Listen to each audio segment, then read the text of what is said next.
SSC ও সমমানের প্রথম দিনের পরীক্ষা শেষ হয়েছে। সকাল 10টা থেকে শুরু হয়ে কিছুক্ষণ আগে শেষ হয়েছে পরীক্ষা। এবার শিক্ষার্থীরা কোনো উৎকণ্ঠা ছাড়াই উৎসব মুখর পরিবেশে পরীক্ষা দিচ্ছে বলে মন্তব্য করেছেন প্রধানমন্ত্রীর শিক্ষা উপদেষ্টা মাহদি আমিন।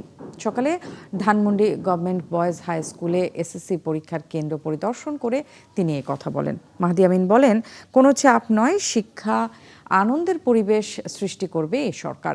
এ সময় বিশ্বমানের শিক্ষা ব্যবস্থা গড়ে তোলার কথাও বলেন তিনি।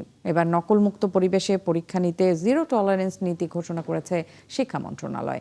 সব কেন্দ্রে সিসিটিভির আওতায় আনা হয়েছে। প্রশ্ন ফাঁস ঠেকাতে গোয়েন্দা নজরদারি জোরদার করা হয়েছে।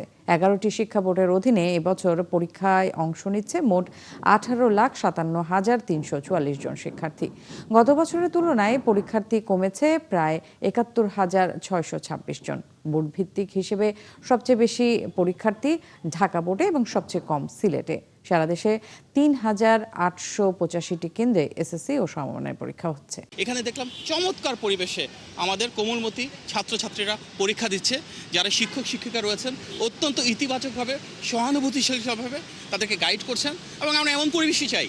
আগামী বাংলাদেশে আমরা চাই শিক্ষক, শিক্ষার্থী, অভিভাবক, সরকার সবাই মিলে কাঁধে কাঁধ মিলিয়ে এই দেশটাকে ইনশাল্লাহ গড়ে তুলব।